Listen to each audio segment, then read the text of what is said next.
जय हिंद साथियों, कैसे हैं आप लोग। आई होप कब लगे होंगे आपकी जो स्टडी चलेगी बहुत ही बेहतरीन चलेगी। तो आज के क्लास में बात करने वाले हैं क्लास 12th के फिजिक्स को तमाम क्वेश्चन जो आपके एग्जाम में छपने वाला है। बाबू आप लोग अच्छे तरीका से एक एक क्वेश्चन को देखिएगा, क्योंकि एक एक प्रश्न आपके बीच हम लोग गैस करके लाए हुए हैं। इसलिए किसी भी हाल में और किसी भी परिस्थिति में सारे क्वेश्चन को देख लीजिएगा, ठीक है ना, क्योंकि आपके एग्जाम में यही छपेगा तो छपेगा, ठीक है। तो चलिए हम अपने क्वेश्चन की तरफ बढ़ते हैं। इससे पहले क्लास को लाइक नहीं किए तो क्लास को लाइक कर लेंगे और साथ में चैनल को भी सब्सक्राइब कर लेंगे। और जितने बच्चे व्हाट्सएप ग्रुप में नहीं जुड़े हैं और जुड़ना चाहते हैं तो डिस्क्रिप्शन में लिंक है, वहां नंबर भी है, आप वहां से जुड़ सकते हैं, ठीक है ना। चलिए एक एक क्वेश्चन को अच्छे तरीका से समझेंगे और समझाने का कोशिश करेंगे, ठीक है ना। आप भी समझने का कोशिश कीजिएगा। बाबू कहा जा रहा है निकेल है, जल्दी बताइएगा निकेल जो होता है क्या होता है। देखिए आप समझते हैं निकेल, ठीक है, निकेल लोहा, क्या निकेल लोहा कोबाल्ट, ठीक है ना, कोबाल्ट। देखिए ये जो होता है लोह चुंबकीय पदार्थ होता है, क्या होता है, लोह चुंबकीय पदार्थ होता है। आप इसको याद रखिएगा, ठीक है ना। निकेल हो गया, लोहा हो गया, कोबाल्ट हो गया, ये जो होता है निकेल जो होता है सब मतलब लोह चुंबकीय पदार्थ होता है। आप याद रखिएगा, ठीक है। ऑप्शन सी हो जाएगा, याद रखिएगा बाबू। हम समझाने का कोशिश करें, आप समझने का कोशिश कीजिएगा, बहुत मतलब बेहतरीन तरीका से हम समझाएंगे और आप इच्छा अच्छे तरीका से समझिएगा, ठीक है। चलिए अगला क्वेश्चन 2 नंबर का आंसर जल्दी बताइएगा, काफी ज्यादा बेहतरीन है, आपके एग्जाम में कई कई बार छप चुकल है। कहा जा रहा है चुंबकीय यामावोत्तर और भौगोलिक यामावोत्तर के बीच का कोण कहलाता है, क्या कहलाता है, कौन सा कोण कहलाता है, आप सभी को पता है। ये जो कहलाता है दिक्पात कहलाता है, क्या कहलाता है बाबू, दिक्पात कहलाता है। बिल्कुल ऑप्शन बी हो जाएगा, 2 का ऑप्शन बी हो जाएगा, याद रखिएगा, ठीक है। चलिए नेक्स्ट क्वेश्चन 3 नंबर क्वेश्चन में कहा जा रहा है एक ही तरंगदैर्घ्य के इलेक्ट्रॉन तथा प्रोटॉन की कौन सी भौतिक राशि समान होगी, कौन सी भौतिक राशि समान होगी, संवेग होगा, ठीक है। बिल्कुल ऑप्शन सी हो जाएगा बाबू, याद रखिएगा। 3 का ऑप्शन जो बबुआ सी टिक कर रहा है बिल्कुल सही होगा, याद रखना है, ठीक है। जितने बच्चे बाबू क्लास को लाइक नहीं किए, सारे बच्चे से रिक्वेस्ट है कि क्लास को लाइक कर लीजिए, क्योंकि आप सभी के लिए हम लोग काफ़ी ज़्यादा मेहनत करते हैं, लेकिन आप लोग जो है क्लास को लाइक नहीं करते। इसलिए सारे बच्चे से हम कह रहे हैं कि बाबू क्लास को आप लोग लाइक कर लीजिए और टाइम मिले तो आप सब्सक्राइब भी कर सकते हैं, ठीक है ना। चलिए अगला क्वेश्चन की तरफ बात करते हैं और 4 नंबर क्वेश्चन जो है काफी ज्यादा बेहतरीन क्वेश्चन है। कहा जा रहा है पी प्रकार के अर्धचालक के लिए अशुद्ध तत्व के रूप में प्रयोग किया जाता है, कौन जो होता है अशुद्ध तत्व के रूप में प्रयोग किया जाता है बाबू, आप कहिएगा सर बोरॉन को, ठीक है। बिल्कुल ऑप्शन ए हो जाएगा, 4 का ऑप्शन ए होगा, याद रखिएगा, ठीक है। नेक्स्ट क्वेश्चन 5 नंबर क्वेश्चन में कहा जा रहा है डायोड का उपयोग किया जाता है, जल्दी बतलाने का कोशिश करेंगे बाबू कि डायोड का उपयोग जो होता है किसके लिए करते हैं हम लोग, ठीक है। आप कहिएगा सर दृष्टिकारी की तरह करते हैं, बिल्कुल ऑप्शन डी हो जाएगा, 5 का ऑप्शन डी होगा, याद रखिएगा, ठीक है। नेक्स्ट क्वेश्चन की तरफ बात करते हैं और 6 नंबर क्वेश्चन में कहा जा रहा है ना, जब प्रकाश स्रोत के और पर्दे के बीच की दूरी बढ़ा दिया जाता है तो फ्रिंज की चौड़ाई क्या हो जाता है। 2 दिन पहले हमने यह क्वेश्चन करा दिया है, आप देखे होंगे तो उसमें अवेलेबल यह क्वेश्चन मिल जाएगा बाबू, हम करा चुके हैं, ठीक है ना। उससे क्या होता है, इंक्रीज होता है, बढ़ता है मतलब, यानी ऑप्शन ए हो जाएगा, ठीक है ना। 6 का ऑप्शन बाबू ऑप्शन ए हो जाएगा, याद रखिएगा, ठीक है। अगला क्वेश्चन 7 नंबर क्वेश्चन में कहा जा रहा है कि रेडियो सक्रियता का मात्रक क्या होता है। काफी ज्यादा बेहतरीन क्वेश्चन है बाबू, आप इसको याद रखेंगे। रेडियो सक्रियता का मात्रक पूछा जा रहा है, आप कहिएगा सर क्यूरिक होता है, क्या होता है बाबू, क्यूरिक होता है, बिल्कुल ऑप्शन बी हो जाएगा, 7 का ऑप्शन बी होगा, याद रखिएगा, ठीक है। नेक्स्ट क्वेश्चन 8 नंबर क्वेश्चन में कहा जा रहा है लेजर क्रिया के लिए आवश्यक है, लेजर क्रिया के लिए जो होता है आवश्यक क्या, आप सभी को पता है कि लेजर क्रिया के लिए आवश्यक बाबू जो है अर्धचालक है, क्या है, अर्धचालक है, बिल्कुल ऑप्शन बी हो जाएगा, याद रखिएगा। लेजर का आविष्कार कब हुआ था, 1860 ईस्वी में हुआ था, ठीक है। कब हुआ था, 1860, आप याद रखिएगा, ठीक है। हम जितना साइड से भी क्वेश्चन चर्चा करें उसको याद रखिएगा। चलिए अगला क्वेश्चन 9 नंबर क्वेश्चन में बाबू कहा जा रहा है कि प्रकाश अनुप्रस्थ तरंग है क्योंकि यह प्रदर्शित करता है, किसको प्रदर्शित करता है, जल्दी बतलाइएगा। 9 का ऑप्शन क्या होगा, आप कहिएगा सर ये जो प्रदर्शित करता है ये ध्रुवन को करता है, किसको, ध्रुवन को करता है, बिल्कुल ऑप्शन बी हो जाएगा, 9 का ऑप्शन बी होगा, याद रखिएगा, ठीक है। चलिए 10 नंबर क्वेश्चन में कहा जा रहा है द्वितीयक कह रहे कि द्वितीयक तरंगिकाओं की अवधारणा किनके द्वारा दी गई थी, किनके द्वारा दी गई थी, आप कहिएगा सर हाइगेंस साहब के द्वारा दिया गया था, बिल्कुल ऑप्शन सी हो जाएगा, 10 का ऑप्शन सी होगा, याद रखिएगा, ठीक है। चलिए 11 नंबर क्वेश्चन में कहा जा रहा है ना फोटो इलेक्ट्रिक प्रभाव में प्रकाश विद्युत धारा का स्वतंत्र होता है, किससे स्वतंत्र होता है, आप कहिएगा सर ये जो है आपतित प्रकाश की आवृत्ति से स्वतंत्र होता है, बिल्कुल ऑप्शन डी हो जाएगा, 11 का ऑप्शन डी होगा, याद रखिएगा, ठीक है ना। और जितने बच्चे क्लास को देख रहे हैं बाबू आप लोग क्लास को लाइक कर लीजिए, जितने बच्चे क्लास को देख रहे हैं सारे बाबू से रिक्वेस्ट है कि बाबू क्लास को लाइक कर लीजिए, साथ में चैनल को भी सब्सक्राइब आप लोगों को कर लेना है, ठीक है, क्योंकि आप सभी के लिए हम लोग काफी ज्यादा मेहनत करते हैं, लेकिन आप लोग जो है क्लास को लाइक नहीं करते। सारे बच्चे से रिक्वेस्ट है कि बाबू आप लोग क्लास को लाइक कर लीजिए, ठीक है ना। चलिए नेक्स्ट क्वेश्चन की तरफ बात करते हैं। और 12 नंबर क्वेश्चन में कहा जा रहा है किसी परमाणु का नाभिक बना होता है, किसी परमाणु का नाभिक जो होता है किससे बना होता है, ठीक है ना। आप कहिएगा सर प्रोटॉन और न्यूट्रॉन से बना होता है। हाँ बिल्कुल ऑप्शन डी हो जाएगा, याद रखिएगा, क्योंकि यह 2023 में आपके एग्जाम में आ चुका है क्वेश्चन, ठीक है, याद रखिएगा। चलिए अगला क्वेश्चन की तरफ बात करते हैं बाबू, देखने का कोशिश करेंगे। कहा जा रहा है कि दृश्य स्पेक्ट्रम में रंगों का क्या किसका तरंगदैर्ध्य अधिक होता है। देखिए अधिक कहेगा तो लाल, और कम कहेगा तरंगदैर्ध्य कम कहेगा बाबू, याद रखिएगा, कम कहेगा तो हम लोग क्या मारेंगे, बैगनी मारेंगे, दोनों याद रखिएगा, ठीक है ना। तो ऑप्शन नहीं हो जाएगा क्योंकि यहाँ अधिक की बात की जा रही है, ठीक है। चलिए अगला क्वेश्चन 14 का जल्दी बतलाइएगा। कहा जा रहा है केवल धारिता युक्त प्रतिवर्ती धारा परिपथ में धारा का वोल्टता एवं बीच की कलांतर जो होता है क्या होता है, ठीक है। बीच की कलांतर जो होता है बाबू क्या होता है, आप कहिएगा सर 90 डिग्री का होता है, बिल्कुल ऑप्शन ए हो जाएगा, सॉरी बी हो जाएगा, ठीक है ना। ऑप्शन बी हो जाएगा 14 का, याद रखिएगा, ठीक। चलिए 15 का आंसर जल्दी बताइएगा बाबू। कहा जा रहा है प्रकाश वर्ष का मान बराबर होता है, प्रकाश वर्ष का मान जो होता है किसके बराबर होता है, आप कहिएगा सर 9.46 गुने 10 के पावर 15 मीटर के बराबर होता है, ठीक है। यानी ऑप्शन ए में दिया है, ऑप्शन ए वाला सही हो जाएगा। पूछा जाएगा कि प्रकाश वर्ष का मात्रा क्या होता है, तो दूरी होता है, क्या होता है बाबू, दूरी होता है, आप याद रखिएगा, ठीक है। चलिए कहा जा रहा है 16 नंबर क्वेश्चन में कहा जा रहा है जब किसी एमीटर को शंट किया जाता है तो परिपथ का कुल प्रतिरोध क्या होता है, ठीक है। शंट करेंगे तो परिपथ का कुल प्रतिरोध बढ़ता है, इंक्रीज होता है, ऑप्शन नहीं हो जाएगा, ठीक है।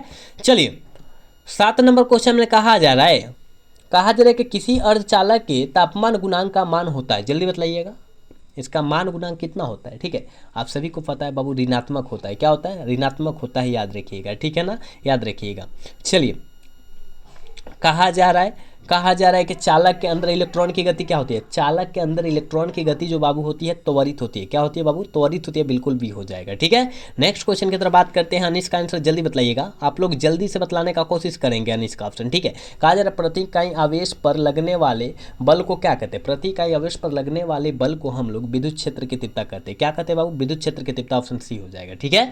चलिए अगला क्वेश्चन 20 नंबर क्वेश्चन में कहा जा रहा है ना दो विद्युत आवेशों के बीच लगने वाले बल नियंत्रित करने वाले नियम को क्या कहा जाता है, जल्दी बताइएगा। नियंत्रित करने वाले नियम को बाबू उसे हम लोग कूलम का नियम कहते हैं, और काफ़ी ज़्यादा बेहतरीन यह क्वेश्चन है, आप इसको अच्छे तरीका से बेहतरीन तरीका से आप इस क्वेश्चन को याद रख सकते हैं, ठीक है। चलिए अगला क्वेश्चन की तरफ बात करते हैं बाबू। कहा जा रहा है ना एक गोलीय दर्पण को पानी में डुबा दिया जाता है तो इसकी जो होता है फोकस दूरी में क्या परिवर्तन होता है, ठीक है। इसकी फोकस दूरी में जो होता है मान समान रहती है, क्या रहती है, मान समान रहती है, बिल्कुल ऑप्शन क्या हो जाएगा, सी हो जाएगा, ठीक है।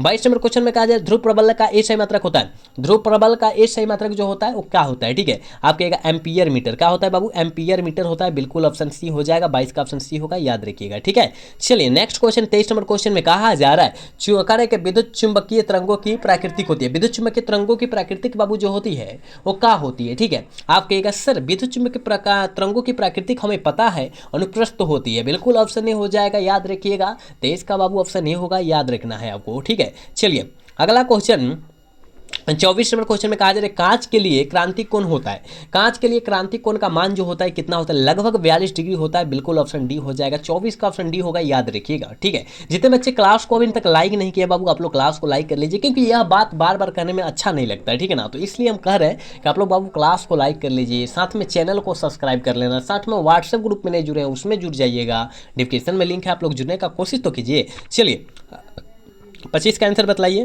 क्या होगा। कहा जा रहा है निम्नलिखित में से कौन इंद्रधनुष के निर्माण का कारण होता है, इंद्रधनुष के निर्माण का कारण जो होता है बाबू क्या होता है, वर्ण विक्षेपण, प्रकाश का वर्ण विक्षेपण होता है, बिल्कुल ऑप्शन सी हो जाएगा, 25 का, याद रखिएगा, ठीक है। नेक्स्ट क्वेश्चन 26 का आंसर बतलाने का कोशिश करेंगे आप लोग बाबू। कहा जा रहा है आदर्श एमीटर का प्रतिरोध होता है, देखिए एक होता है बाबू आदर्श, याद रखिएगा, आदर्श वोल्ट मीटर होता है, क्या होता है, वोल्ट मीटर होता है बाबू, याद रखना है आपको। आदर्श वोल्ट मीटर और ए मीटर होता है, तो आदर्श ए मीटर का प्रतिरोध जो होता है शून्य होता है, आदर्श वोल्ट मीटर का प्रतिरोध जो होता है अनंत होता है बाबू, ठीक है ना, अनंत होता है, आप इसको याद रखेंगे। दोनों क्वेश्चन को आप बेहतरीन तरीका से अच्छे तरीका से याद रखने का कोशिश करेंगे, हमने बतला दिया, ठीक है ना। तो इसका ऑप्शन करेक्ट भी हो जाएगा, ठीक। चलिए अगला क्वेश्चन 27 नंबर क्वेश्चन में बाबू कहा जा रहा है ना चुंबकीय फ्लक्स का एसआई मात्रक क्या होता है, जल्दी बताइएगा। चुंबकीय फ्लक्स का एसआई मात्रक जो होता है वो क्या होता है, तो वेबर होता है, ठीक है ना, WV से सूचित करते हैं, याद रखिएगा, ठीक है। चलिए ऑप्शन ए हो जाएगा इसका। नेक्स्ट क्वेश्चन की तरफ बात करते हैं हम। और 28 नंबर क्वेश्चन में कहा जा रहा है लेंज का नियम किसके संरक्षण सिद्धांत पर का परिणाम है। लेंज का नियम जो होता है किसके संरक्षण सिद्धांत का परिणाम होता है बाबू, आप कहिएगा सर वो जो है ऊर्जा का, ठीक है ना। बिल्कुल ऑप्शन सी हो जाएगा 28 का, याद रखने जाएगा, ठीक है। चलिए 29 नंबर क्वेश्चन में कहा जा रहा है कि एम्पियर घंटा किसका मात्रक होता है। काफी ज्यादा बेहतरीन है, आप इस क्वेश्चन को बेहतरीन तरीका से याद रखने का कोशिश करेंगे क्योंकि आपके एग्जाम में यह क्वेश्चन छपने वाला है, ठीक है। तो याद रखिए एम्पियर घंटा एच होता है, इस जो घंटा होता है आवेश का होता है, ठीक है ना, आवेश का मात्रक होता है, ठीक है। ऑप्शन बी हो जाएगा, ठीक है। चलिए तो इसका आंसर जल्दी बतलाने का कोशिश करेंगे। कहा जा रहा है नीले रंग के लिए कार्बन प्रतिरोध का कलर कोड का मान पूछा जा रहा है, ठीक है ना। एक हमने ट्रिक बतलाया था बीवी रोई जीवी वाला, आप इसको याद रख लीजिए, इससे कोई भी कलर कोड का मान निकाल सकते हैं आप, ठीक है। यहाँ से जो हो जाएगा बी से जो हो जाएगा ब्लैक, बी से ब्राउन, आर से रेड, ओ से ऑरेंज, वाई से येलो, जी से ग्रीन और बी से ब्लू, ठीक है।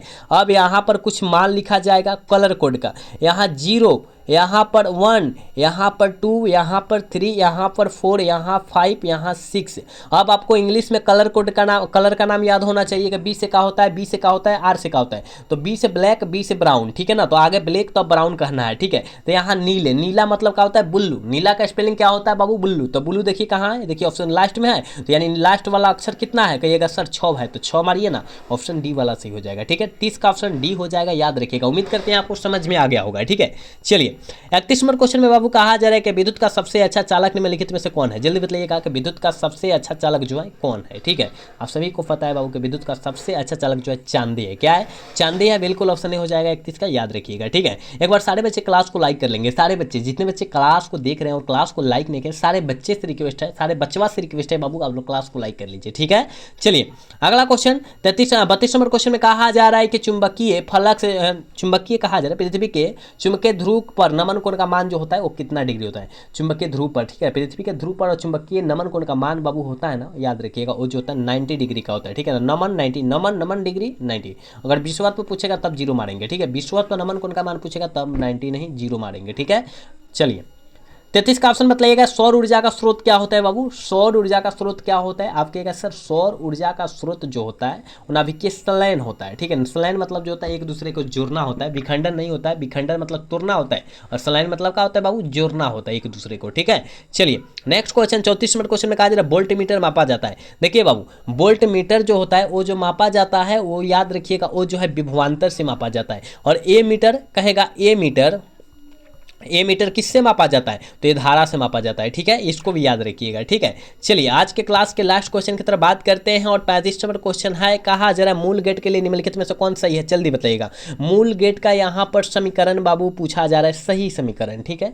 आप कहिएगा सर हमको पता है कि एंड भी होता है, और भी होता है, नॉट भी होता है, ठीक है। यहाँ कुछ और क्वेश्चन हम साइड से बतलाएंगे, उसको याद रखिएगा। तो यहाँ इसका ऑप्शन क्या हो जाएगा बाबू, ए हो जाएगा। आप यहाँ समझ गए ना, लेकिन हम 4 क्वेश्चन जो साइड से बतलाने जा रहे हैं आपके एग्जाम के लिए काफ़ी ज़्यादा फायदेमंद क्वेश्चन है, आप इसको अच्छे तरीका से देखेंगे और नोटबुक पर लिखकर याद कर लेंगे, ठीक है। एक होता है बाबू एंड गेट, सॉरी यहाँ से और से शुरू कीजिए। एक होता है और गेट का बुलिये व्यंजक, ठीक है। तो और गेट का बुलिये व्यंजक जो होता है a + b = y होता है, ठीक है। और गेट का बुलिये व्यंजक एक होता है बाबू NOR, क्या होता है NOR, ठीक है ना। जमुना में नॉर लग जाए, क्या बाबू लग जाए, नॉर लग जाए, तो इसका जो होता है a + b² y होता है। समझ में आया। एक होता है एंड गेट बाबू, ठीक है ना। एंड गेट का बुलिये व्यंजक होता है, आप इसको याद रखेंगे, जब एंड गेट का बुलिये व्यंजक कहेगा तो a.b = y मारिएगा, ठीक है ना। एंड का पूछेगा तो एक बाबू पूछे जाएगा ANAD, ठीक है ना। यहाँ पूछा जाएगा NAND, ठीक है ना। नैंड पूछा जाएगा, नैंड गेट का बुलिये व्यंजक, तो यहाँ पर आप उसको क्या हो गया जी।